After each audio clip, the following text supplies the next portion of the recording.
Good afternoon, folks. This is Carl, your ticker guy, coming at you from Niceville, Florida on the 15th of November. Well, we had a very interesting hearing yesterday on Capitol Hill, Government Oversight Subcommittee. I want to go right to it. Here is Mr. Darrell Issa questioning Neil Kashkari of the Treasury Department.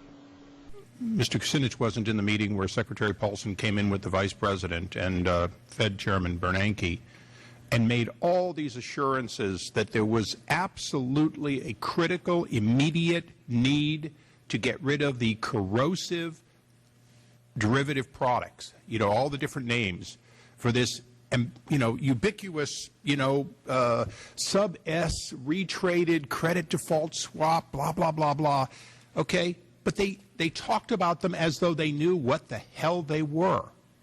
You got the money and you immediately said, what items, what auction? Would you please respond to, under oath, when did you go from what you told members of Congress in open and closed sessions was the absolute reason to have this money immediately to buy a specific group of assets, about $350 billion in the U.S., about $350 billion held by other countries and other funds outside the U.S. Those assets were what you said was locking up and destroying the market. When did you first hear that that money was not going to be spent that way? Well, Mr. Issa, $350 billion for foreign speculators and investors. That's what our tax money was going to go bail out, huh? When were you planning on telling the American people about that? I picked up on that right away, but boy, oh boy, you guys didn't say anything about that to we the people now, did you? Anyway, Mr. Kashkari dodged the question, and this was the response. Got a little more heated. Yeah, but, no, I want to know the time and date, because I want to know whether Congress was lied to or whether there was a team all along that had an alternate, one or more people that had an alternate idea of how this money would be spent. Well, now at least we're finally starting to get a little bit of questioning in the way of, an honest inquiry maybe about what Treasury intended to do. Anyway, this was Mr. Kashkari's response. It's rather amusing. First of all, Congressman, it's not a question of our ability to value them. The decision was made by Secretary Paulson very recently, earlier this week, late last week, when we had finished a lot of our work. It was, huh, Mr. Kashkari? Are you really sure that if the decision was made this week or late last week? Let's see what your boss had to say just about an hour later on CNBC. Here we are.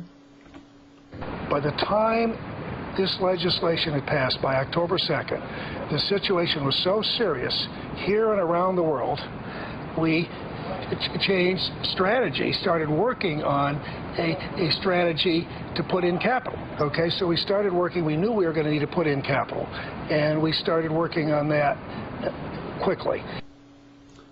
The first few days of October. It's November 15th. Last week wasn't the first few days of October, was it? It was a month and a half ago. Well, the bill was still under debate. Well, Mr. Paulson, Mr. Kashkari, Mr. Bernanke, Mr. Cheney could have come back to Congress and said, our original intention wasn't going to work. We need to do something different. No. This was the response that came from the intrepid representative. You're here today because Congress is feeling that you played a bait-and-switch game, and you're not convincing anyone that you haven't. But absolutely, Mr. Issa.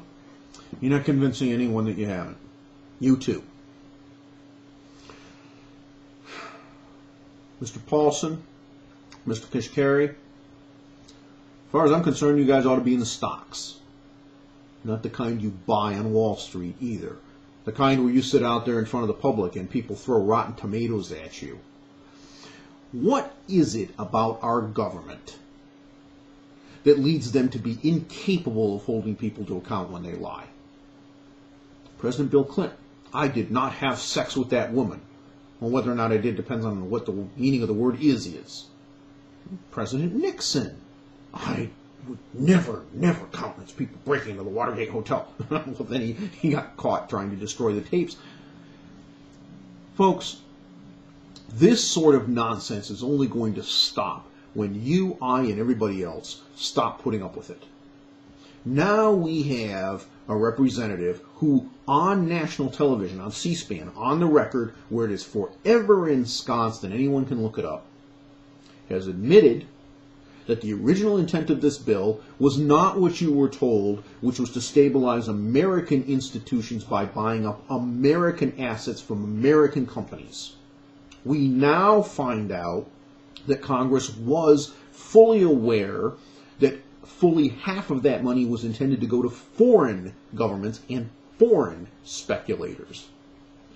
But we in America were not told this. We, the citizens, were not told this. Why not? Is it because Congress was afraid that if we knew 100,000, 200,000, 500,000, 1 million, 5 million, 10 million Americans might descend on the Capitol, that we might have that infamous pitchfork and torch moment that everyone talks about, but nobody ever really expects to happen because we're a Prozac nation and we're just happy to get American Idol on television today? You know, Americans said by somewhere between 100 to 1, 300 to 1, not just no, but hell no to passing that bailout, and it was passed anyway. And that was on the premise that we were going to spend $700 billion to buy up bad mortgage assets from American companies. The truth is that wasn't what was sold to Congress. What was sold to Congress was we were going to buy up $350 billion worth of assets from American companies, and the other $350 billion was going to bail out foreign speculators who had made a bet that hairdressers that make $8 an hour could buy a $500,000 house and make the payments. Now, you, I, and everybody else knows that's stupid, but we were going to spend $350 billion of our tax money to bail out foreigners. And we weren't even told. Now, the truth comes out, which is that Henry Paulson, before the bill was passed, in his own words, knew full well that it wouldn't work, and instead decided he was going to give a bunch of money to bankers so they could pay $70 billion in bonuses, conduct raids on other firms, and hide the fact that their balance sheets are cooked. Wachovia reports $50 billion worth of balance sheet net value, and 3 days later, their board decides to sell to an acquirer at 1/3 of that price? How does this work? Folks, it is up to you, I, and everybody else in America. Congress, for its part, needs to bring these people up. Let's have some subpoenas. Let's have some investigations. Let's have a special prosecutor. Maybe let's have a few indictments. I think that would be a really good idea. But right now what Congress needs to do is to call for Henry Paulson and Neil Kashkari to both resign because one or both of them appears to have not been truthful yesterday under oath. Then we, the people, need to get to the bottom of this with Congress. $700 billion of our money that was originally intended to go bail out a bunch of speculators overseas? Oh, not no. Hell no. Congress, Barack Obama, especially you, Mr. Obama, in Congress, you need to rescind the authorization for this money right now. We need to have an open discussion. We need to get real balance sheets, real valuations, real numbers on this problem, and get our arms around it and figure out who's responsible for what and where we're going to allocate our funds. Because you know what? The well doesn't have an infinite amount of water in it. It is time for us as Americans to stand up. That decision is yours. Now you have all the evidence you need. And for those of you in Congress that are watching this, let's see if you can do your damn job for a change, huh? Have a good day.